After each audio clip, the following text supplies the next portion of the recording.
Hello friends, एक बार फिर से स्वागत है आपका हमारे channel the Indian girl react में। होप सो आप सब अच्छे होंगे। मेरा नाम निधि शर्मा है। मेरा नाम भावना शर्मा। मेरा नाम शीतल शर्मा। तो आज की जो हमारी वीडियो है ना, वो वीडियो बहुत ही ज्यादा इंटरेस्टिंग है। जो ये टॉपिक है ना, मतलब बहुत ही ज्यादा इंटरेस्टिंग है।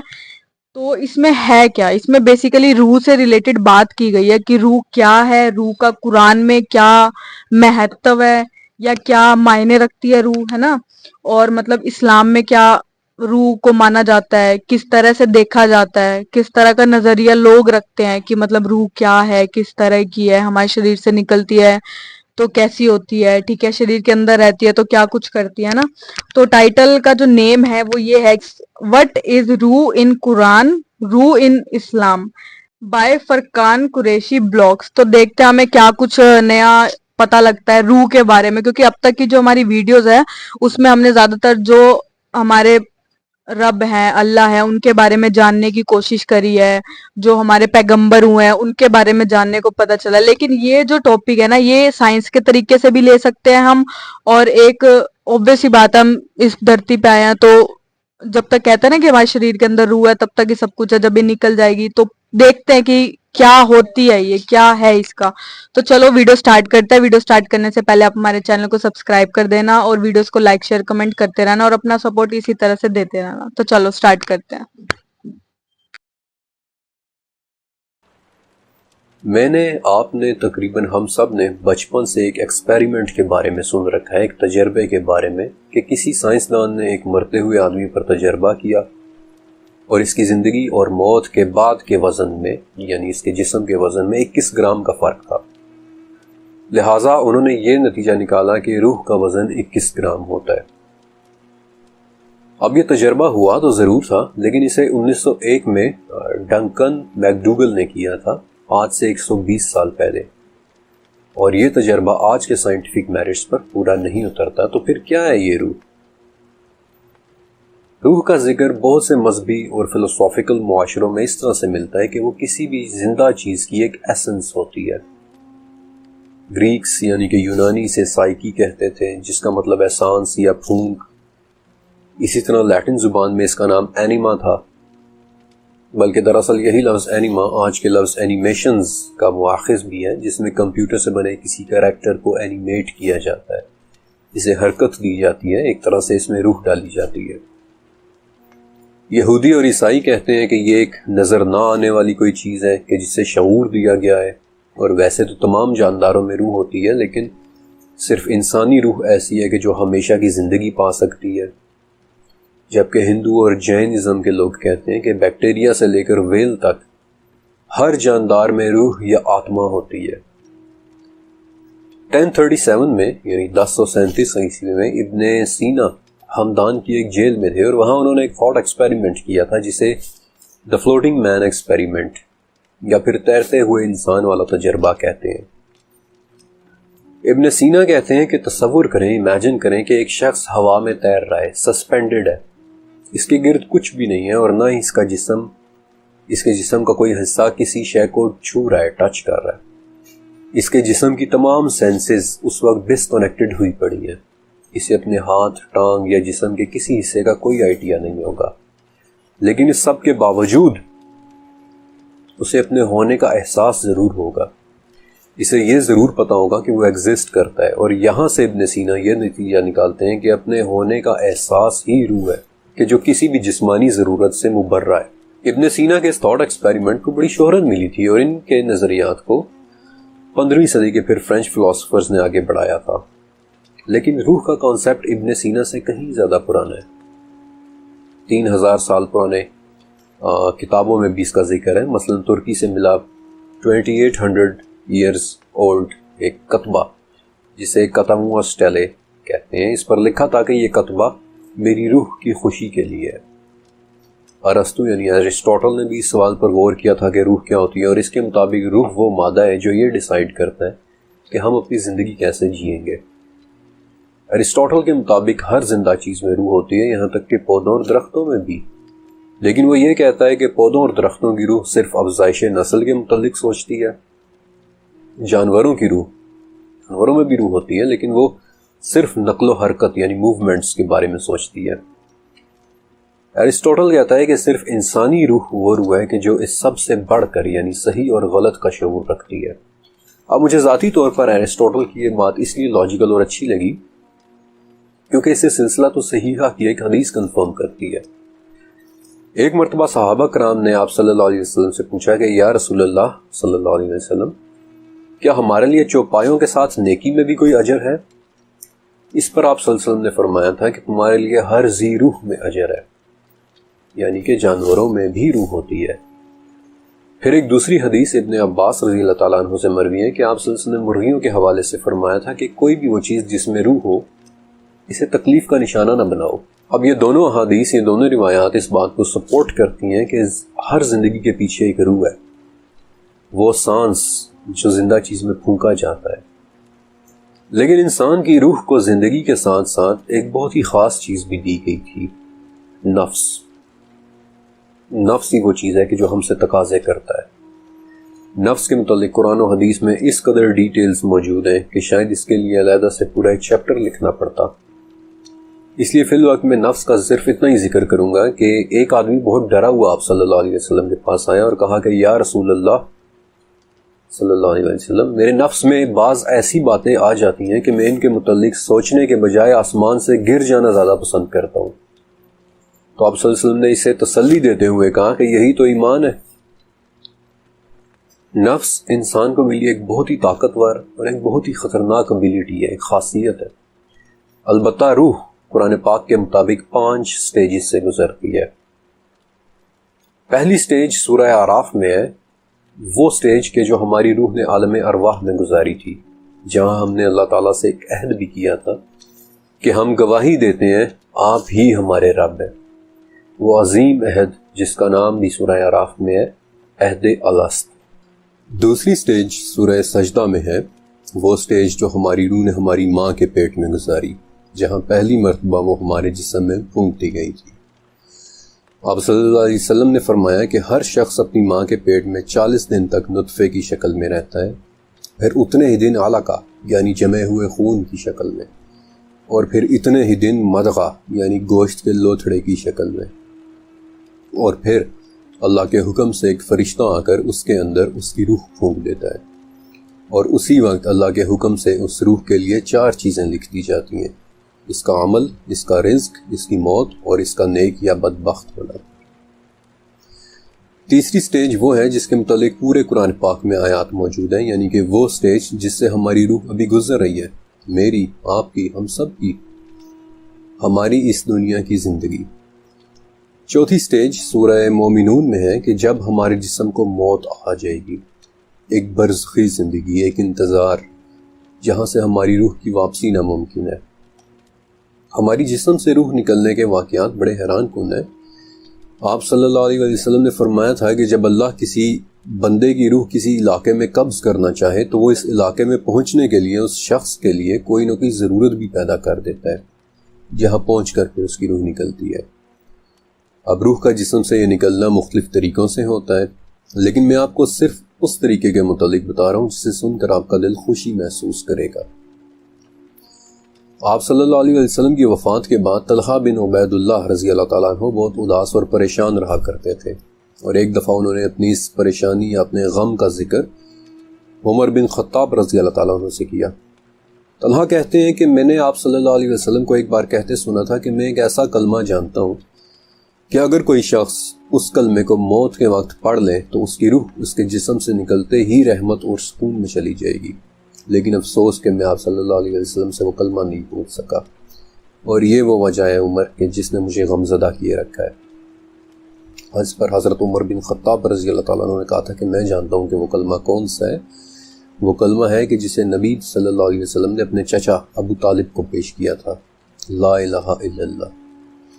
انفیکٹ آپ صلی اللہ علیہ وسلم نے فرمایا تھا کہ اپنے مردوں کو لا الہ الا اللہ کی تلقین کیا کرو، کیونکہ اس کی وجہ سے مومن کی روح پسینے کا قطرہ ٹپکنے کی طرح نرمی سے نکل جاتی ہے۔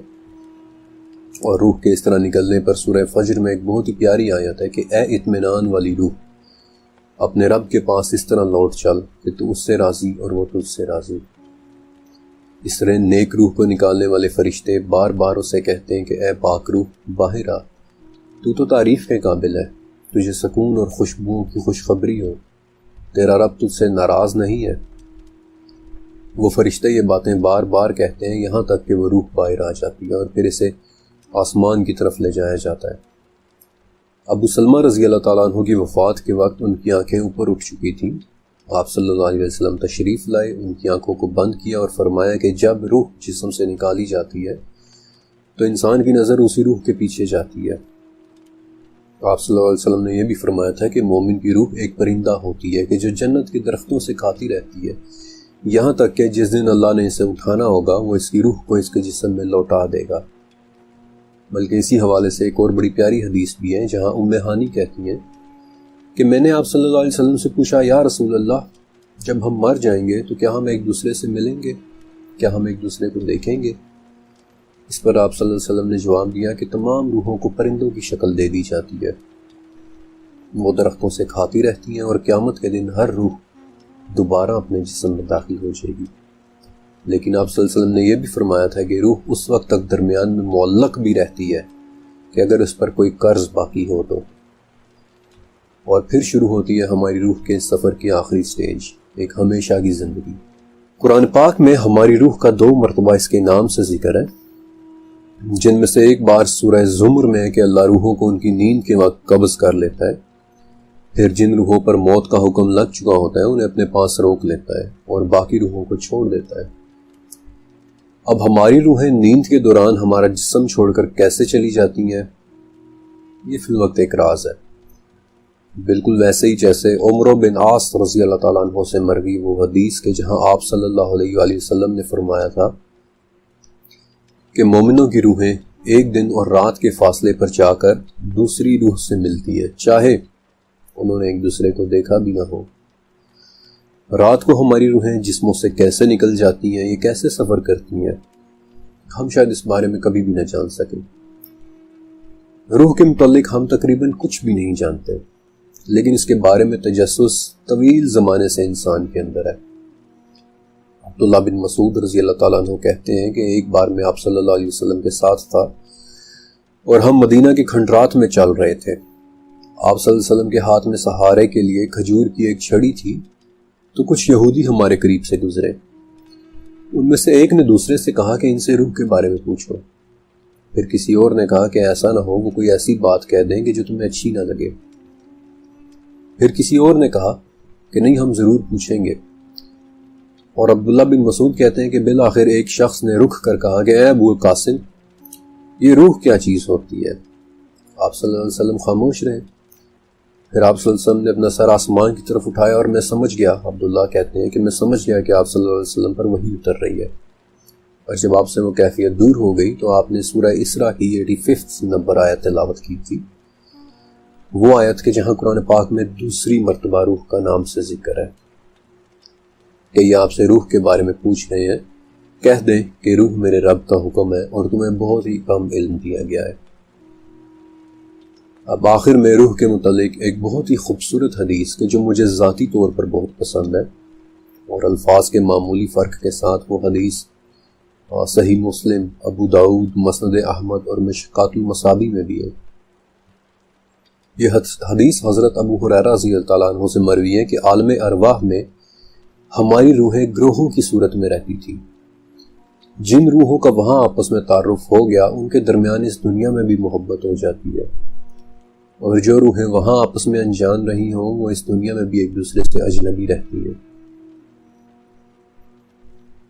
اس حدیث پاک کے مطابق جب بھی میں کسی ایسے شخص سے ملوں جس سے ایک مانوسیت، ایک فطری کشش سی محسوس ہو، جسے بات چیت کر کے لگے کہ پتہ نہیں میں اسے کب سے جانتا ہوں، تو میرے ذہن میں ہمیشہ یہ آتا ہے کہ شاید ہمارا تعارف روحوں کے اس عالم میں ہی ہو چکا تھا۔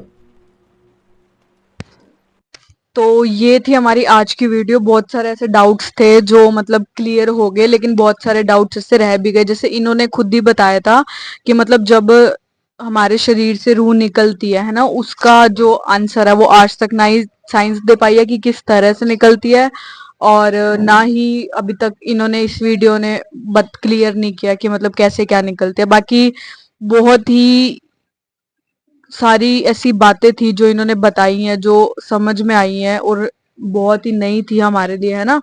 बट इसमें ना इन्होंने 2 वर्ड्स का यूज किया था, मेरे को ना वो वर्ड्स का मतलब समझ में नहीं आया। एक तो इन्होंने नफ्स क्या है ऐसे कुछ, सॉरी, नफ्स से रिलेटेड कुछ वर्ड बोला था, वो मेरे को समझ में नहीं आया कि क्या है। अगर आप लोगों को पता हो तो प्लीज मेरे को कमेंट में जरूर बताना। और एक इन्होंने जब वो बता रहे थे कि 4 to 5 स्टेजेस होती है हमारी बॉडी की, रूह की, तो उसमें एक रिज्क वर्ड का यूज किया था। ये भी मेरे को थोड़ा कंफ्यूजन है कि ये क्या होता है। तो अगर आप लोगों को पता हो तो प्लीज आप लोग मुझे बताना। बाकी इन्होंने बहुत सी मतलब बातें बताई कि रूह किस तरह से, हम लोग रात को सो रहे होते हैं तो वो निकलती है और बहुत सारी रूहें आपस में मिलती है, बात करती है। हाँ, हाँ, कि क्यों मिलती है ये भी नहीं पता, और कई बार हम जानते तक नहीं है ना, हाँ, वो भी निकलती हैं। तो ये चीज हमें भी जानने का है, हमारे धर्म में भी ये चीज नहीं बताई गई, बट ये जरूर बताया गया कि रूहें जो है ना बॉडी से जरूर निकलती है, ये चीज है। हाँ, मैंने भी देखी है। और जैसे कि मतलब कई बार होता है ना कि हम लोग ऐसे, कोई हमें मिलता है या हम देखते हैं, हम ऐसे सोचते हैं कि यार हमने इसको कहाँ देखा है, कहाँ देखा है, हम कंफ्यूज रहते हैं कि कहाँ देखा है। तो मतलब इन्होंने ये चीज भी क्लियर करी है आज की, मतलब वो रूहें जब रात को निकलती है तो हो सकता है कि रूह ने उसकी रूह को कहीं देखा हो उस शक्ल में, तो जब हम बाय बॉडी देखते हैं तो हमें थोड़ा सा क्लिक होता है कहाँ देखा है। लेकिन वही बात है कि क्लियर तो बिल्कुल नहीं होता ना कि कहाँ कैसे देखा है। और भी बहुत सारी मतलब अच्छी अच्छी बातें थी जो कि इस वीडियो से ही हमें आज पता चली है, रूह से रिलेटेड। बहुत ही ज्यादा मतलब जानकारी देने वाली वीडियो थी ये। बहुत अच्छी वीडियो थी। इसमें बताया गया जो रूह के बारे में कि रूह के 4-5 स्टेजेस होते हैं, जिसमें एक पहली जो रूह होती है इतनी पाक होती है कि वो कहती है कि अल्लाह मेरा है और मैं उनकी हूँ, है ना। दूसरी स्टेज में बताया गया है जो माँ के पेट में होती है ना, पहले रूह के फॉर्म में, फिर खून के फॉर्म में होती है, फिर उसके बाद उसको मांस वगैरह लगता है। तो ये थर्ड हमारी जो लाइफ जो चल रही है, हम अपनी लाइफ में पूरा करते हैं, ये सब बताया। फोर्थ बताया जब निकलती है। एक इन्होंने एक जो है बहुत अच्छी बात बताई थी कि ए रू तू इस तरह से निकल जा कि तुझे निकलने में भी अच्छा लगे और उस रब को तुझे अपनाने में भी अच्छा इन्होंने लगे। ये चीज बताई है कि मतलब कि ना, मतलब जैसे कई बार क्या होता है कि लोग मरने से डरते हैं, है ना, सब भी डरते हैं कि भाई यार निकलेंगे तो पता नहीं तकलीफ होगी नहीं होगी, कितना दर्द होगा, कैसे होगा। तो इन्होंने बहुत ही मतलब सही तरीका ये बताया कि मतलब उस टाइम पे जो फरिश्ते आते हैं वो ये बोलते हैं कि आप जो अपने शरीर है उसमें से रूह को बाहर निकालो, क्योंकि आप आपने अगर कुछ गलत किया है तो कोशिश करेंगे कि मतलब आप नेकी के मतलब आपकी रूह नेकी के रास्ते पे चले, और मतलब आपसे अल्लाह मिलना चाहता है, अल्लाह को आपसे कोई गिला शिकवा नहीं है, और आप को अल्लाह से ही मिलना है क्योंकि अल्लाह ही सब कुछ है। तो आपको निकलना पड़ेगा। मतलब कितने प्यार से और कितने स्मूथली उन्होंने बताया कि आप निकलो ताकि रूह को निकलने में तकलीफ ना हो। अगर कोई हमें भी बोले कि हमारे घर, चलो मान लो हमारे घर से निकलने के लिए बोले कि चल तेरे को वहां पे जाके हम मारेंगे पीटेंगे, तो ऑब्वियस सी बात है हम भी नहीं जाएंगे। लेकिन अगर कोई हमें बोलेगा कि वहां पे आपके लिए कुछ अच्छा सामान है या आपके लिए कुछ अच्छी फ्यूचर में है, तो ऑब्वियस सी बात है हम भी खुशी खुशी जाएंगे। तो इन्होंने बहुत ही अच्छी चीज बताई है कि फरिश्ता में किस तरह से मोटिवेट करते हैं कि आप अपनी रूह को शरीर से अलग करो, है ना। बहुत पर ये बात है, जैसे आप बोल रहे हो डरते हैं, डरते हम क्यों है? क्योंकि हमने गलत कर्म किया। अच्छे कर्म किए होंगे तो हमें मरने पे भी डर नहीं लगेगा, क्योंकि हमें पता मरने के बाद हमें अपनी उस रूह को जो है उसके पास लेके जाना है। तो ये बात है। अगर वही है गलत कर्म करोगे तो फिर तो वही है, इंसान मोह माया में फंसा हुआ है, कहेगा कि हमें तो यही चीज चाहिए, यही जिंदगी है और बस यही सब है। तो बहुत अच्छी वीडियो थी, मुझे तो बहुत अच्छी लगी। इस वीडियो में रूह के बारे में बताया गया, बहुत ही अच्छा बताया गया है कि रूह को रब लेने आते हैं, कहते हैं कि भाई चलो हमारे साथ, भाई आप नेक इंसान हो। तो उसको थोड़ा मुश्किल तो लगता है कि भाई मैं कैसे अपने शरीर से निकलूं, मगर उसको जब अच्छी बातें बताई जाती है कि तूने इस शरीर में आके अच्छा किया है तो आगे भी तेरे लिए अच्छा ही है, रब ने रखा हुआ है, अच्छा सोच रखा है, तो वो भी खुशी खुशी जाने के लिए तैयार रहती है। तो इसलिए हमें मतलब कि अच्छा ही सोच के अच्छा ही करना चाहिए और हमेशा अल्लाह के साथ जुड़ना चाहिए, नेक रास्ते पे चलना चाहिए।